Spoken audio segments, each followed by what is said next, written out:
Chetty. Go for it right here. And it's a foot race. Robinson and Brown. And it's Robinson who wins it. Oh, and it's picked off on Amukamara. Can he get past it? Picked off on Amukamara. Can he get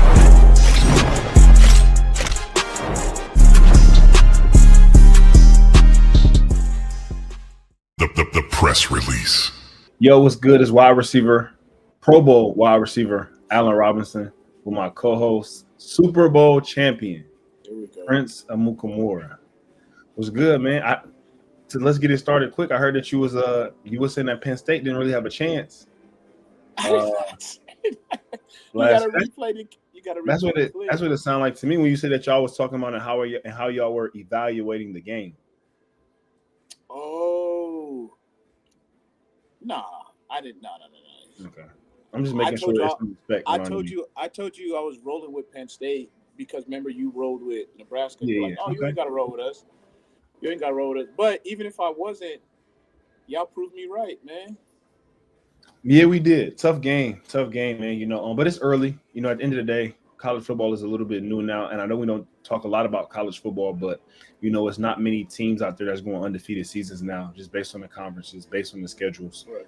Who's playing who and so on and so forth. So it's still early in the season. I think we can kind of build off of that and try to find our identity a little bit. I think we did late in that game, and it was kind of a little bit of a 2-minute mode, if you will, where we kind of got in the rhythm. So I'm looking forward to see our offense in rhythm. I thought our defense played phenomenal, played a great first half, and when you don't capitalize on how well your defense is playing and holding a team to 3 points and a half, it makes it extremely tough. A touchdown or a touchdown in a field goal, 13-3 changes the entire dynamics of that game.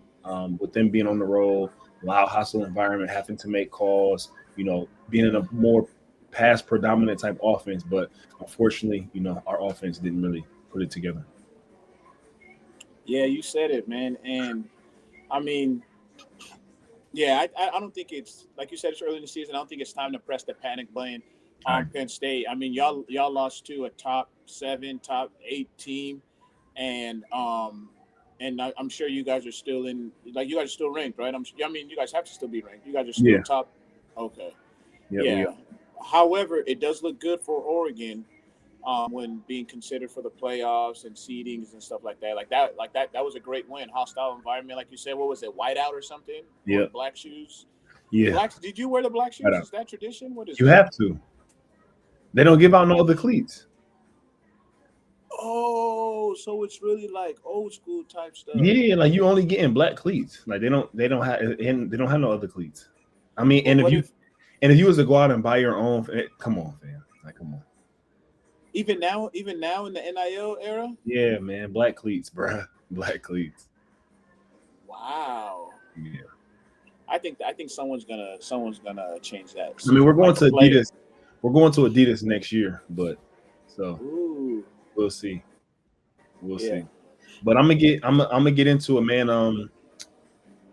Also, you said it's not time to hit the panic button, and we have a couple teams, one in particular, later in the show that I want to hit the panic button for right now. But let's talk Sunday Night Football.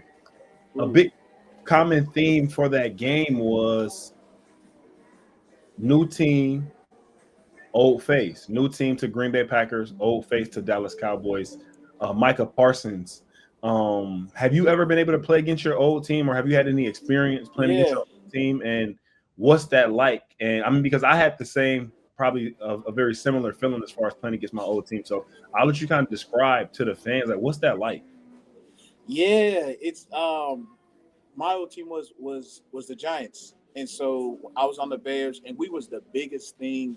Like our defense was good, so it's like seeing your old girl, but now you got like a bad girl. Because our defense was popping, and so when we go over there, like. So you was hyped going into the game? Yes, I know, because I got Khalil Mack, like I got Eddie Jackson, I got Kyle Fuller, I got Akeem Hicks, I got Trevathan, I got all these guys, and I know we popping right now. Did we win? We lost that game, didn't we? We lost that game, yes, and I was sick. But that was my next question. But just going into the stands, I mean, going into the stadium, you see the fans, and it's all love because all they don't know Prince, who used to get who used to get who used to get worked out there. Huh? They no, I'm saying they don't know the Prince used to get worked out there. They just remember a Super Bowl champion Prince. Got you. But for the people that are still there, yes, don't treat me like I'm that Prince from 2015. I'm on a different level now. Like I'm new year, new you. Yes, I'm a new dude, and so and I did my thing, man. I guarded Odell. Guard, I think they had Sterling Shep. I mean, Eli and stuff like that. Okay. And that was the first year, and then the second year, they came to our house. We won, and I remember I had the game winning PBU, and I said something like Eli, like I was screaming it at their sideline, like yeah, that's what's up. Don't come at. I love it. The first game that I played was actually I was on the Bears as well, and we played against Jacksonville. I don't think you was there. I think that was the year. There. Yeah. Going to Jacksonville, man, it was we stayed in a hotel, I believe, that we used to do camp at. So for me, it was my first time being in Jayville, and I felt like I grew up a little bit in Jacksonville. I was drafted when I was 20.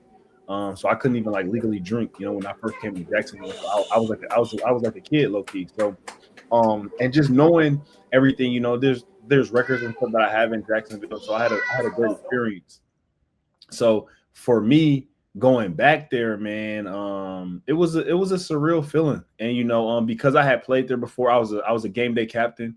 So that's what a lot of coaches do from time to time. Where if you're either going to a city that you're maybe are from or have played in or something like that, then a coach will name you a captain. If you're not a full-time captain, typically it's 3 captains, sometimes more than that. But so I was the captain for that game. So, when you're going there, you get to the stadium, you have so much familiarity with the stadium. You see even the same trainers, strength coaches, for me, security guards there. Yeah. Yep. It was a coach. It was a coach named Big Said. Well, that's what we called him in Jacksonville. So I saw him before the game. We talked, we spoke. Some of the trainers, obviously before I had got to Jacksonville, they helped me rehab, my ACL, which is a very, tough situation for myself. So, it was a lot of roots in Jacksonville, man. And sure enough, man, I won that thing. Boy, I had about 10 for 120, something like that. See, yeah. That's a perfect scenario. I remember, and then also how players act, like were you dapping up the other players before the game? Because I remember when Jalen was on the Rams, it was a lot of guys. Nah, it wasn't too many guys that I knew and that I had to play with. It was a couple, but it wasn't that many. But yeah, sure enough, man. I did my thing. I remember talking to Sid after the game. He said, "Hey, man, did your coach purposely since this was Jacksonville?" I said, "Hey, man, that was just the game plan. I ain't really asking questions. I seen the game plan for us. It was kind of like if we won the last couple games, we would get into the playoffs, So I was in go mode, in that last quarter of the season. And sure enough, man, Jacksonville got it. And then I've done that a couple more times. I've had some pretty good success against my former teams. Who did I beat? I beat Chicago. When I was in Detroit last year. Oh yeah, I beat Chicago when I was in Detroit last year. When I was in Pittsburgh, we beat the Rams. So a lot of the teams that I played for, I've been able to line up and get a dub against them. And to be honest, it feels good. Winning in the league always feels good, but particularly going against your old team, it feels great. So, and that's where I was going. Like, I'm old teammates. I remember Jalen. I tried to dap Jalen up Ramsey, and he was not like nothing. and then after the game, he was like, I'm like, Dad, what's up? He said, "Come on, P. I don't dap. I don't say nothing before the game. Like you my enemy and stuff." I'm like, all right, I respect that. So I wonder if Micah was like that.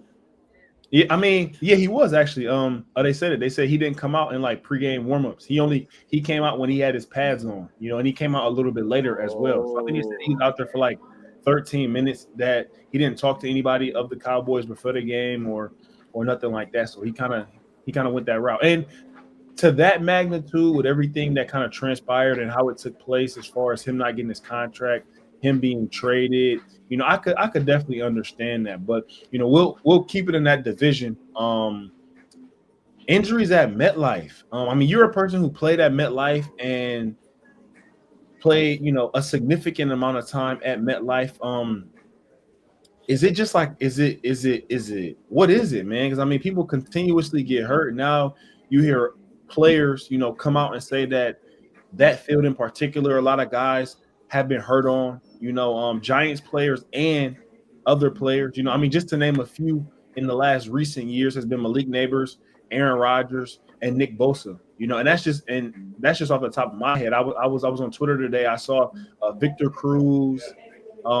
It was a lot of names on there, man. And I mean, the question and topic of discussion is always grass versus turf. But what do you think? Is it that turf in particular, or is it just bad luck?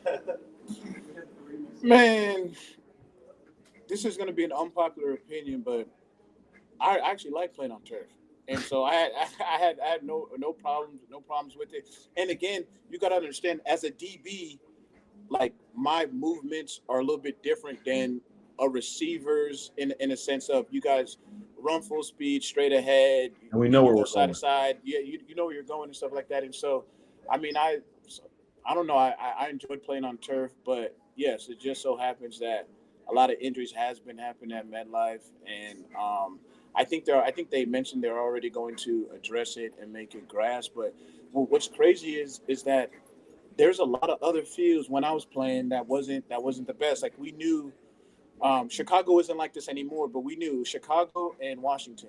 We knew that when we went there, we had to wear exactly. And to the audience, what 7-stud cleats are? It's a longer form of cleat that you screw in. You literally take like a little tool and you screw the cleat in. I'm not gonna lie to you; those aren't the most comfortable cleats because it's like a metal plate that like goes into it that the cleats screw into. But your regular molded cleats are just regular length with like a mold plate on the bottom, but screw ins are pretty long, like metal studs. Exactly, and you're not forced to wear them, but the coaches would say, hey, if you slip, like Dan Campbell told us last year playing against Green Bay Packers. He said it was going to be wet. He said anybody that's in the game, if you do not have on 7 studs and you slip, you coming out the game. See, exactly. So coaches kind of force guys into that. But you said that you stayed pretty healthy on turf. I actually had a difference of opinion on that based on I was the opposite. I didn't have. I mean, not to say that I was unhealthy on turf, but and this could be coincidental, but when I tore my ACL, it was in Houston, third play of the game. I broke my foot when I was in LA. It was the most turf games I had played on in my entire career. Dating back to high school and college, I played on grass and I had a stretch fracture. So for me, I think that when you start talking about, man, you get that extra traction on turf. And when you're playing at 20, 21 miles an hour, like when I would go back and watch Malik Nabers' injury, you know what I'm saying? He's 45 yards down the field. He's probably running 21 miles an hour. And now he's trying to stop and decel. Yeah. So when you're gaining that extra traction, it can higher the risk of injury. Same with A-Rod. A-Rod's dropping back. Granted, we saw people when they get in these kind of situations, obviously you're vulnerable at any point in time, but on turf, it's a little bit different. Same with Nick Bosa, and these are all for the most part non-contact or lightly contact injuries. And again, I think it's the friction of turf. And the real topic of discussion here, though, is the fields that are going to be used for the World Cup, like MetLife, they'll have grass for that. So the conversation of whatever the issue is and whatever it may be, as to why they don't for the NFL games, but when the World Cup comes to New York, they're going to have grass. Yeah, I think because, obviously you got to follow the money. I think there's money involved. It's different. Yeah, so. Yeah, but there's money involved when you lose your player, though. You lose these players, so. But I was also telling somebody, man, for whatever reason, I feel like the NFL likes the parity of the league, like next man up. Like the NFL don't really care about injuries. You know what I'm saying? Like, I imagine for the World Cup, you know, some of these soccer players have such a strong draw, you know, that they really want to prevent guys from injury because they're paying these dudes a crazy amount of money. You know, again, as opposed to NFL, it's the next man up. Like if your team get hurt, it's like whatever, you know, they bottom line don't change. Looks like Jay-Z said, you know, you can go 0 for 82, and when you look at your bottom line, it look crazy when you are a owner. So, all right. Did you see we had, you know, first time coaches this week in particular, man, they brought the juice. We had Ben Johnson, Liam Coen. Did you see the videos of both of those? Ben Johnson, it was a reporter at halftime. And I saw a lot of people talking about just kind of how he spoke about it, but I don't think he was all that out of pocket. You know, one, I don't think he could really hear, and the reporter, she was trying to be coy, just saying like, well, you need to change some stuff, you know, kind of in a joking sense, you know. And Ben is one of those dudes where, Ben, like I said before, I've referred to him on this show. Ben kind of like Dr. Jekyll's, you know. He's such in game mode. Right. He's not thinking of, you know, somebody joking or something like that. Yeah. Did you see those videos? I didn't see it, but they were down. They were down. What are we doing? What is there to joke about? What are we doing? Yeah, and they were actually coming out of half. Unless you have a relationship with, like, you know, unless you have like a relationship with him. Well, her joke was to Ben Johnson that they need to do something different in the second half, and you know, Ben didn't take that lighthearted. What did he say? He just like, oh yeah, like we do. He's like, nah, we're gonna get it right. We're gonna get it right. And he kind of just stared her down, you know. But he kind of spoke to it. And it's like, you know, it's such a competitive business in nature to whereas, you know, everybody is, I don't think, and again, to the fans, on game day, you're talking about 53 players versus 53 players, coaching staff, and everybody on a field where jobs, livelihoods, and everything is on the line.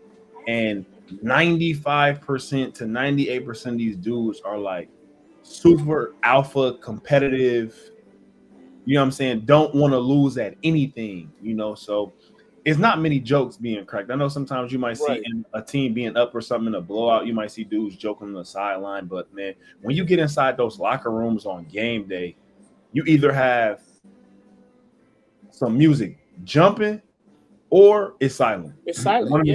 No in between. And typically the music going is earlier in that day as guys are filling into the locker room and so on and so forth. But as you get closer to kickoff, dudes have their headphones on. It's silent. You know, it's all business. And down in San Francisco, the Liam Coen and Robert Saleh. Coach Saleh made a comment this week to say that Liam Coen and his staff has a very good legal sign stealing system, is what he said. And you being a defensive player, because at the end of the day on offense, you might see some dudes throw their hands up or something on defense based on a certain look or check, and you know that they may be getting to zone. But on defense, do y'all have people come in and tell y'all like certain signals, or do y'all have somebody that's like, hey, this is these signals? Or have you ever seen somebody, you know what I'm saying, eyeing some signals to that? Obviously, you know, we're talking about in the legal sense, but like, how does that go over? Because I know some coaches are super particular about not showing signs and stuff on TV. I mean, if I'm on the only time that would happen is if I'm on the Niners and a receiver just got cut from Jacksonville. We picked the receiver up, whether on waivers or whatever we signed the receiver on. Then the receiver is telling us, hey, this is what Coach Coen does. He like this means this. Hey, Trevor Lawrence likes this. And then so if he's on the sideline, he said, Prince, like that's the only time. But coaches, I think if a coach gets that information and they know, if a defensive coach gets that information, that they know what the offense is going to call, they're just going to call the right play for that and hopefully expect us to execute that play. So you feel Robert Saleh was capped a little bit? Some people said that he was trying to, you know, he was playing chess, trying to possibly get them to change their signals or something like that, or try to be a step ahead of the game to make it seem like, you know, that he was like on to them or whatever. So Robert Saleh said at the end of the game, him and Coach Coen had a brief encounter, And Salah said he was trying to give him credit. Liam Coen wasn't trying to hear that. And He then said, "Keep my name out your mouth." Salah wasn't trying to hear what Liam Coen was talking about. Yeah. Either. Well, think about it, man. Think about you. You try to give somebody props and they play you off like, nah, man. Like, wow, I was actually trying to be the bigger dude. Listen, now I'm a competitive guy. I love it. I love it. Nah. I wish, you know what I'm saying? Like, to see a competitive coach, you know, and as a player who's been around Ben Johnson, to see how competitive, I tell people all the time, watching Ben on the sideline when he's dialing up calls against the opposing D coordinator. Well, in Detroit, he was looking them in their eyes across the sideline. Like, yeah. I remember against Seattle, we ran a deep cross and Jamison Williams had like a 70-yard touchdown, and he's literally on the sideline looking over there. I like that. It's like, call blitz zero again. Blitz zero again. Oh, I like that. That was so dumb. That was so dumb. I dare you to do it again. That's how Ben is. And as a offensive player, when I see that, I'm like, oh yeah, turn me up. Hey, he on it. If he's on that and he's acting for that, because you know some teams, man, when teams run blitz zero, I ain't gonna lie to you. Some offense that I've been on, it always seemed to me when teams ran blitz zero that we were literally trying to get a blade of grass. And I used to always be like, man, let's block this thing up and go deep. You feel me? And when you have coordinators like Ben Johnson, that's what he brings to the table. Is he wants to try to get you in blitz zero. He know that nobody has any help. If he can dial it up correctly, he'll be poised for a big play. Because sometimes in the NFL, it can be tough to dial up certain beaters and stuff. If you're just getting zones, you have to dink and dunk. So you want to kind of make a team get a little aggressive, so you could, swing for the fences, and that's what Ben does.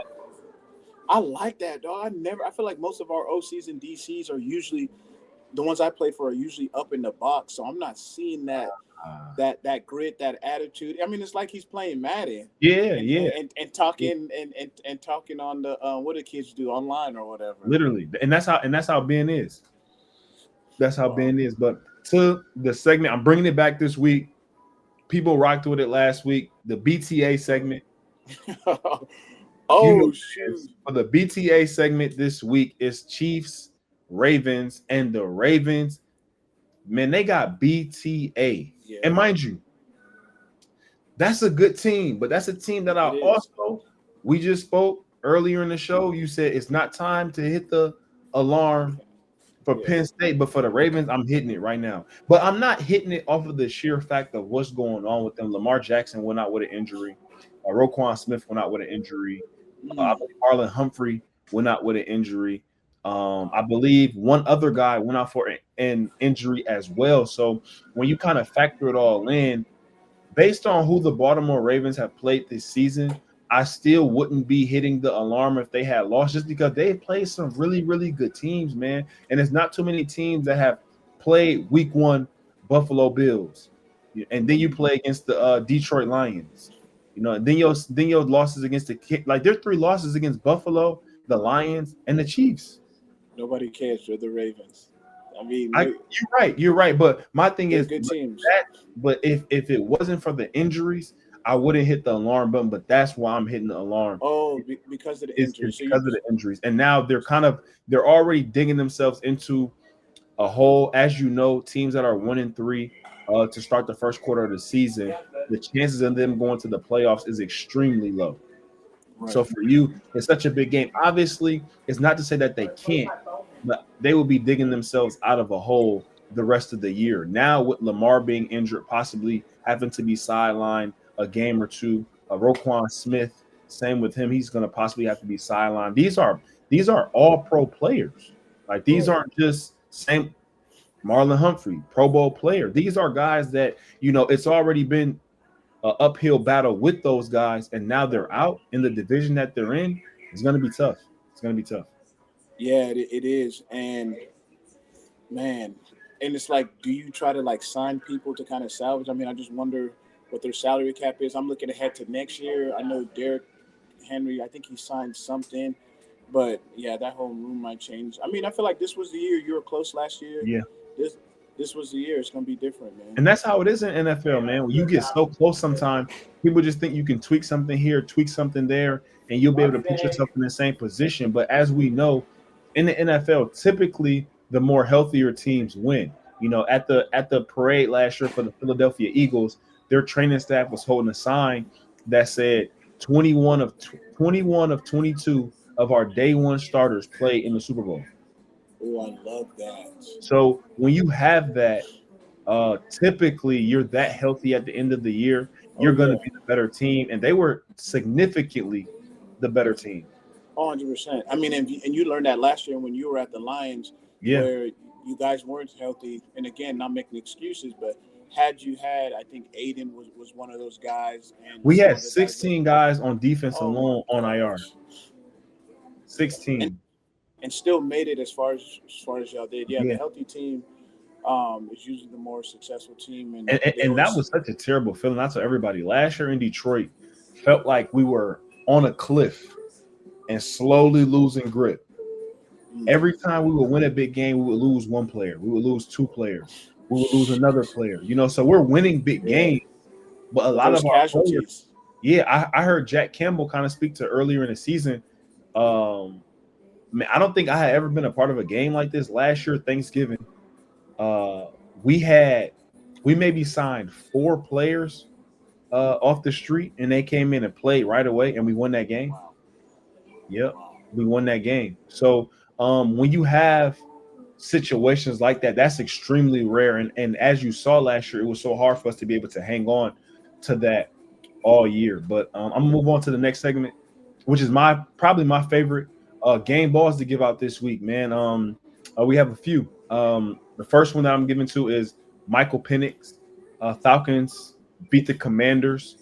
We spoke last week they talked about some of the adjustments that they were going to make with the pass game coordinator, bringing the offensive coordinator Zach Robinson out of the box. We did, yeah. And it seemed to work for them this week. Obviously, you have a Commanders team that's a little bit beat up on their offense. They were without Jaden Daniels and also Terry McLaurin, but still a good team.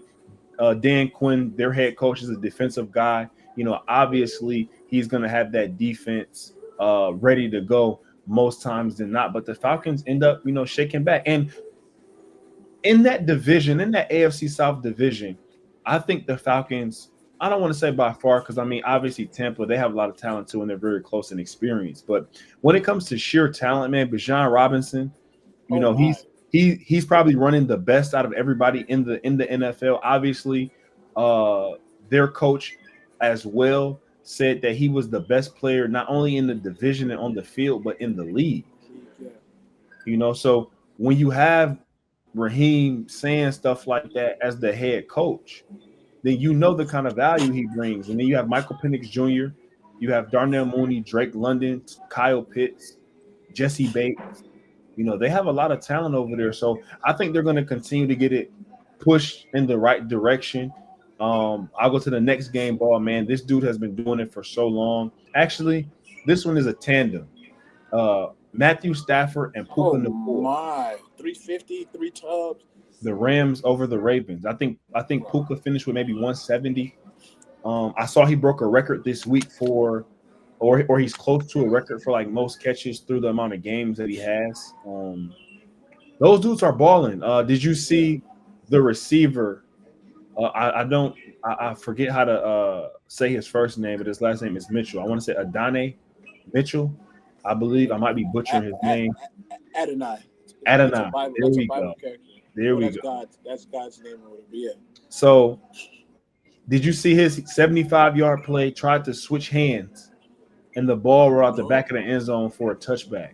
Granted, that wasn't the play that lost them the game. Yes, that did happen in the game because Daniel Jones is also on my radar again for possibly getting a game ball. But man, watching Matthew Stafford and Puka Nacua play, man, they're so in tune and in rhythm with each other. Matthew Stafford, when it comes to sheer arm talent, is still second to none. Bro. Yeah. His arm angles, the type of pockets that he can. I watched him throw an 88-yard touchdown to Tutu Atwell, man. And they said that was his longest touchdown of his career. Wow. I can't believe that. He just dropped it right in his hands. And when you see those plays being made, man, you can't help but love it and respect it, man, because Matthew Stafford is still playing at a high level. I got a question pertaining to the Rams a little bit later in the show. So get your thoughts together because I do want to revisit the LA Rams, man, because they're hot right now and they're rolling. But to game ball number 3. I want to ask you this real quick. Is Stafford Hall of Famer right now? Oh, yeah, easily. Okay, No question. First ballot? First ballot, easily. First ballot? Yeah, I believe so. Come on, bro. You know how hard it is. Eli, no, all right, never mind. No. I mean, listen. You asked the question. I mean, I want to hear your thoughts. You don't think so? I believe he's a Hall of Famer, but because Eli, I want to see how the number stacks because Eli didn't get first ballot Hall of Fame. Gotcha. So, but yeah.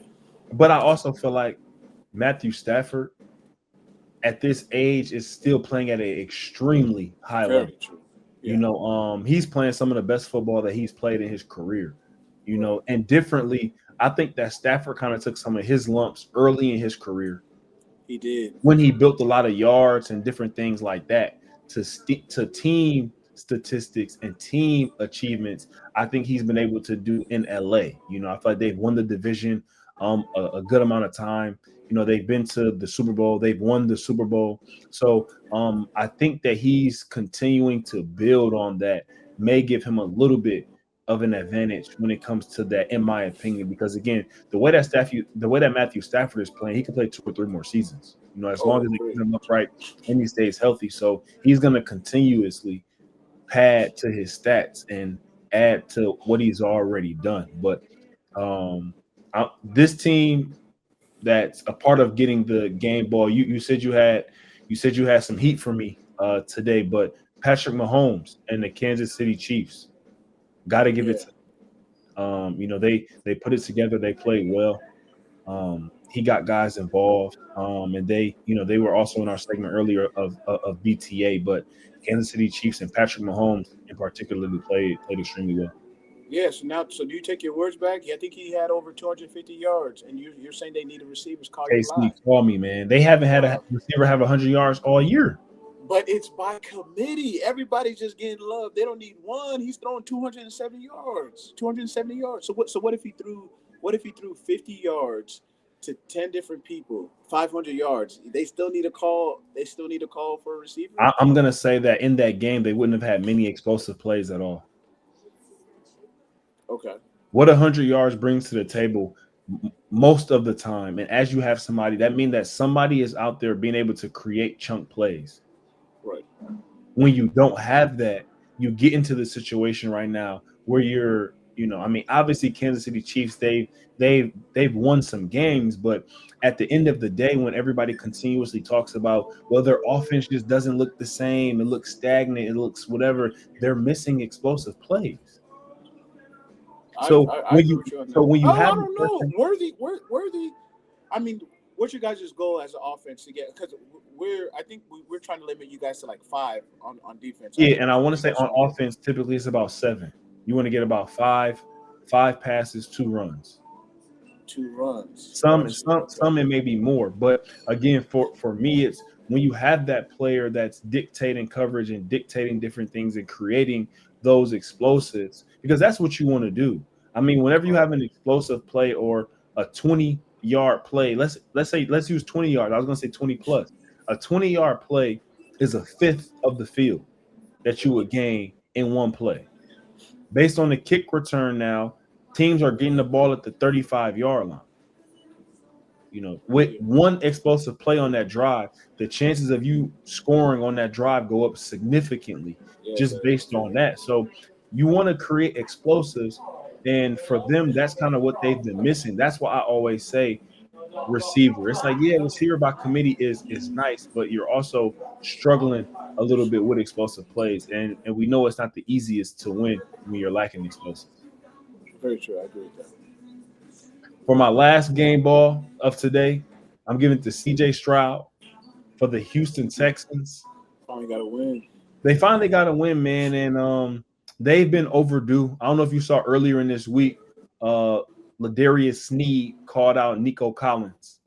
Well, he didn't call him out per se, but the media asked Ladarius Sneed about Collins, and he said, "Who is that?" Yeah. So, and mind you, though, but it was more so, you know what I'm saying? He was kind of poking the bear a little bit, and yeah, of course. the reason why I bring that up, not because it was that big of a deal, but as a DB, have you ever did that? No. Why not? I was different because I didn't need to, man. You never called nobody out. You never poked no bears that you was gonna play them. For the most part of where I sending no Pepto-Bismol or something like that. The coach was like, "We do not need to give any whiteboard material. Meaning, don't give them nothing. They're gonna post on the whiteboard and talk about and la-di-da-di-da. This game's already hard enough. I'm good on all that. Basically, I mean, you could say I didn't want no smoke. I'm good. I'm gonna create the smoke on the field. I'm gonna create the smoke on the field. Okay. But that's crazy that he did that. And Nico showed out, I'm sure. I mean, he had a good game. He had like 70+ yards. But I mean, Nico is a stand-up guy, man. He said that the most important thing was them winning the game, which they did, and it was good to see them bounce back, man. For whatever reason, CJ Stroud hasn't looked the same this year, and I'm trying to figure out why. I know they changed play calling at some point, so I think that's been a factor. But I mean, coming off his rookie year, everybody thought that he was going to, take off, but it's not always the same for quarterbacks. Obviously, we've seen Jaden Daniels struggling a little bit more this year than he did last year, because as the look gets out on you as a quarterback and defenses have more time to scout for you, what they're going to give you is a little bit different, right. And I'll use that to segue into this next topic, because I want to continue to talk about this, but Jaxson. All right, let me. I jumped the gun there. The next segment is fantasy or reality. Gotcha. Personally. So, and I'll ask you this: fantasy or reality? Jaxson Dart will turn around the Giant season. Reality, man. It's just great. First of all, I want to give you your props. And hold on. Before that, I want you to think about this too. Think about what changing the season looks like in your 100%. Because I asked you that and turning around the Giant season, because your turnaround may be a little bit different from the fans, but I appreciate you, acknowledging what I've said now over the past 100%. And I think you've had experience with that, and you're on the offensive side, so I'm giving you your props because it's not like you were calling for Russ to be benched. Yeah. You were just saying like, hey, this doesn't look like it's working. I think it's time to just take a look at Jaxson. And Coach Daboll heard, and it did work out for them. It's so crazy when you get a new guy, because all the fans could be like, man, how come they're playing so different? Or it just looks like a hungry team. The defense is eating. And that's the thing. As a defender, when I hear we're getting a new quarterback, or even if we have a backup quarterback, our job is to create turnovers. Let's give the offense great field position. Let's help them become successful. So you see Dexter Lawrence almost had a big man touchdown and stuff like that. And you see, I mean, that's a great 3-0, or now they're 3-1, but a great Chargers team. Banged up Chargers team. I'm saying you still have Justin Herbert. You still have. I agree. You still have Keenan. You still have Ladd. You still Quinn have Johnson. Quinn Johnson. Also, yes. Man, I want to take the time out here, man, to highlight Quinn Johnson, because I think he's played really well, man. He has some struggles. He had some struggles early on, but he was a first-round receiver, so you know what the expectations are for those guys, man. But he's really picking it up. You can see the confidence building within him and how he's playing, and it's good to see. It's good to see a guy be able to, bounce back and compartmentalize, maybe some early struggles or early drops in their career, but be able to shake back. But back to the Jaxson Dart. I say that because you know how it is, man. As soon as you get a full game of film on you now, coaches and things like that, they're going to be able to game plan you. And I'm not saying that, that he can't continue to do what he did. But, I mean, turning around a season in that division, in that conference, it's not easy by any means. So, I mean, what do you see as a turnaround season? Like, Yeah. what would be the definition to you of a season that has been turned around? Well, from a betting perspective, usually they were the dogs, and I think they were going to be the dogs in all the games. Now, I think there's gonna be some games where they might be favored. I Okay. mean, and so Because and so going into last week, they weren't favored. I don't think in their next. I think the only game going into the season that maybe they the were Saints. favored in was the Saints. I think they were favored in the May- Saints game going into the season. But last week, I don't think they were. That may have now changed. But I Yeah, know going into last week, they were not favorites. This was before the Jaxson Dart move with Russell Wilson. They weren't favored to win their next, I want to say, 6 to 7 games games, or right? so. And you're right. Like what D coordinators love to do against rookie quarterbacks is blitz. Yeah. So and now that teams know that, okay, this man skedaddles, this man can run a little bit. Rushing They might rules are going to change. exactly. You know, And it'll probably what be a what little bit more. It'll probably be more TEs. yes, Which exactly. So and again for the people for the fans who don't know what TEs are, that's tackle and end stunts. I mean, Prince as the defensive guy, I'll let you kind of describe that a little bit more. Does that change coverage on the back end at all, or no, like no, we still run when we run. Yeah, okay. yeah. We'll still run when we run. But yeah, I mean, it's going to be interesting. But I know this wasn't a segment, but I wanted to hit on this a little bit. What it's like being on a 0-3, 0-2 team. The cloud is falling there. Like there's no laughing. There's not really joking. I mean, coaches might do it to kind of liven things up if he just feels like everybody's head is down. But it's like we're 0-3. It's not good. Listen, We need to get a win. one thing that I've learned in this league and in this business is losing is depressing. Oh.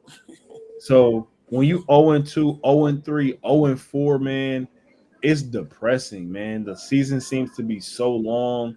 The days seem to be longer Yeah. when you wake. And then on top of that, as you get to the winter, you losing, getting smacked. You wake up, it's dark outside. You go home, it's dark outside. You know, it all be bad, man, when you're on those losing teams. But Yeah. I'm a switch gears here because it's funny. You must have looked at the topic list today. But going to the other side of the spectrum is AJ Brown. Fantasy or reality, this is the last dance for AJ Brown and the Eagles. Man, I don't know where I fall on this because I mean a couple of weeks ago he had a great game. He was featured a lot. He had a cryptic tweet that came out, and I say that because we just spoke to being on an 0-2, 0-3 team. He's on a 4-0 team. Yes, he is. And we just said how depressing losing is, and he's been winning, but he doesn't seem to be the happiest. Now, as a receiver, I have a little bit of perspective for the fans, but being on a 4-0 teams, I think, kind of cloudy up those waters a little bit as far as how disgruntled can you be. But he spoke to it last year after the Super Bowl. Just as far as his mentality on wanting being able to impact the game. But I think the number one thing here is that sometimes people may not understand for specific people that, I mean, guys who want to individually be great, first and foremost. Granted, you can do that, but if you're a person, because knowing how the window of opportunity is in the NFL, knowing how short the window is for guys' primes and stuff like that, every time that you're not able to go out there and perform at what you feel is your best, the time is ticking. Because at the end of the day, as well, when it comes to the contract negotiations, when AJ Brown is trying to re-up, everybody looks at numbers. Nobody's going to say, well, AJ, you helped us win a Super Bowl and get to 2 Super Bowls. They're going to look at his list of numbers and accolades and achievements and see where he's at. And people don't give you that grace when it comes to getting paid and stuff like that. So that's kind of some of what he's factoring in as far as maybe being disgruntled. It's about the wins and losses, but him being able to protect his career financially, statistically, whatever it may be, always is in limbo when you're not killing as a player. But then it begs the question: do you care about rings? I mean, it's the Tyreek thing, right? Do you care about rings or do you want to get paid? Yeah. I mean, I'll ask you, so what do you feel like? Like, you're a person who won the Super Bowl. Great question. I mean, you're a person who won the Super Bowl. And we play and do this all the time. I mean, would you have rather would you give your Super Bowl back to make, I don't know, let's say 10 more M's over your career? That's hard. That's not. I mean, it's it's a yes or no question. Would I take back the Super Bowl? No. 10 more M's is not going to change my life. Respectfully. Okay. Now, respectfully. Hey, bro. Talk it then. Respectfully. Now, 100. Yes. 50. Yes. 100%. Yes. So you're saying pretty much a possible another big contract or another bite at the apple, if you will, you would have possibly sacrificed that at another bite at the apple. Yes, 100%. Yes. Yeah. I mean, listen, I feel you. You know, I mean, I didn't win the Super Bowl, but I mean, I'll say this. You know, with contractually, you know what I was able to do. Shout out to my agents, Roosevelt Barnes and Brandon Parker. But you know, I really wish I could win one and still could win one, but I'm not gonna lie to you, man. I feel good about my career and the decisions I made. just saying. I mean, yeah, I'm sure. I respect it, and I do wish I could have had that, you know, that honor of seeing the confetti fall, but you know, confetti falls, you know, confetti falls in other ways. Yeah, exactly. Some of the top hot topics I want to get to, and you're a person again, man, who has played here, and I'm curious to know why, or if this is coincidental, if this just is a rut. But Jets and Giants record in prime time is 5-34. Wow. But and 4-18 at home. You were a part of a Super Bowl team, so did you feel like y'all had a home field advantage when you were in there, when you were in New York, or did you feel it was pretty even? And I say that because New York is an area that's also, I would say, surrounded by some closer teams, if you will. Like, it's a lot of Philly fans that live in New Jersey. Obviously, depending on who's hot or not, it's more Jets than Giants fans, or vice versa. So, did you feel that gave y'all a competitive disadvantage? You know, and I say that because being in Pittsburgh for myself and in Detroit, the home crowd and really having a home field advantage, like, that's a real thing. So, I mean, playing on teams like that, you know, it really is. As opposed to in Jacksonville, when I played there, you know, our home field wasn't really a thing by any means. I mean, right.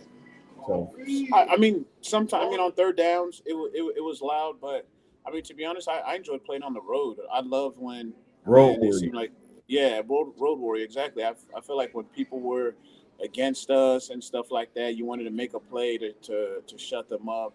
But also, if you make a play at home, I mean, the fans are loud. So, I mean, I didn't really see any big difference. But that is a wild stat, because even with those stats, I mean, the Jets have still won. I mean, I think it's just a coincidence that the games that we do, us, the Jets and Giants, we do ball out in, it wasn't primetime games. Yeah, I feel that. Next hot topic. And we kind of spoke about this. Could ex-players referee?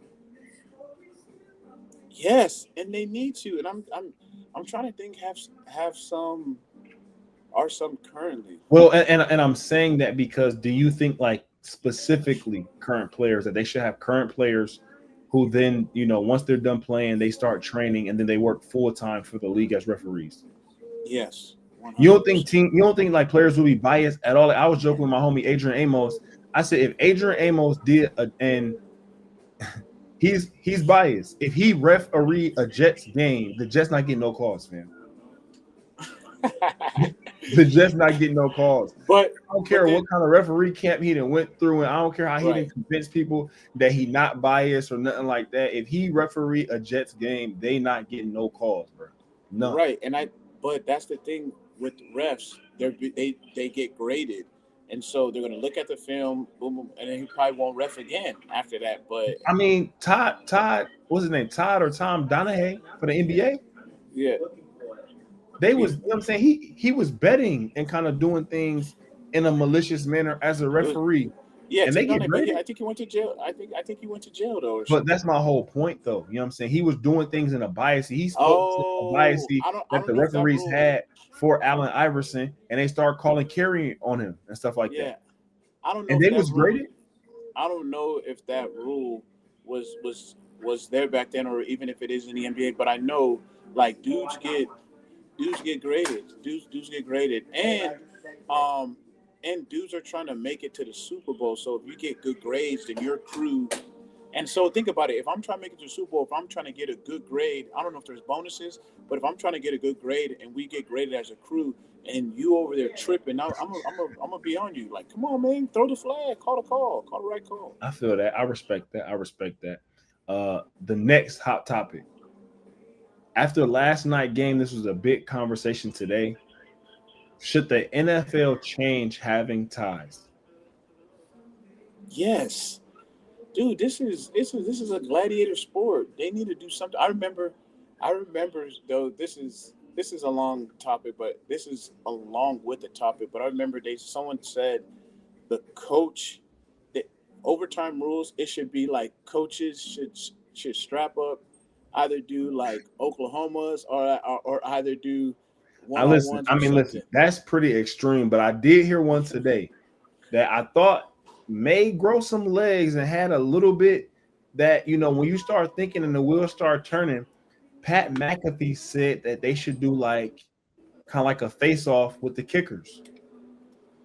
So they kick it like 35, then 40. I like that. Then 45, based on how the kickers have been performing. Now they can kind of change the football so you get further distance. Yeah. He was saying, imagine last night's game with both of those kickers ending in like a 65-yard shootout of kicks for the game. And I said, man, I like that, man. I mean, that's taking the book out of like hockey's pages and soccer. You know how they kind of have like the one-on-ones, I guess, if you will, at the ends or the shootout, you know, at the end of the games. But when I heard that, man, I'm like, you know what? That actually that may take a little, you know what I'm saying? Can take a little precedence, man, and grow some legs. I feel like the fans would like to watch that. You know, I don't think kickers are highlighted enough. I think more so when they're asked to be, but I think if it ever came down to it, I think that would be a pretty cool way to end the game, and you aren't really putting guys significantly at risk for playing too long. Oh, I like that, and that's good. And plus, guess whose value will go up? The kickers. For sure. Definitely. Last but not least, rooks that cook this week. We have a few. Two specifically on the New York Giants. Cam Scatterbo. Man, Scat. He brought some juice, man. He brought some juice. I thought he played well. Granted, you know, he's not a home run hitting running back, but I think him being able to bring the juice, being hard to tackle, you know, I think he brought a lot of energy to that offense, along with Jaxson Dart.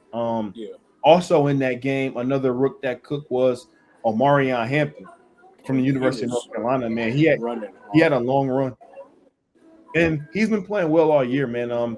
People was ranting and raving about him coming out of the draft, so I knew he had a lot of talent and that he would be able to have some explosive runs and make some big plays. But you know, I think he's definitely coming on as of late, and to have a big run like that, man, against that defense, that was pretty impressive.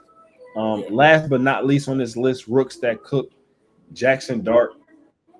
Again, I think the juice he brought, and you know, at the end of the day, he didn't have a prolific passing game. Yeah. But what he brought to the table, being able to keep plays alive. Yeah. Have Have a little fun with his dance. What did he do? Like he did a little. You a dance guy, bro? Why don't you show us?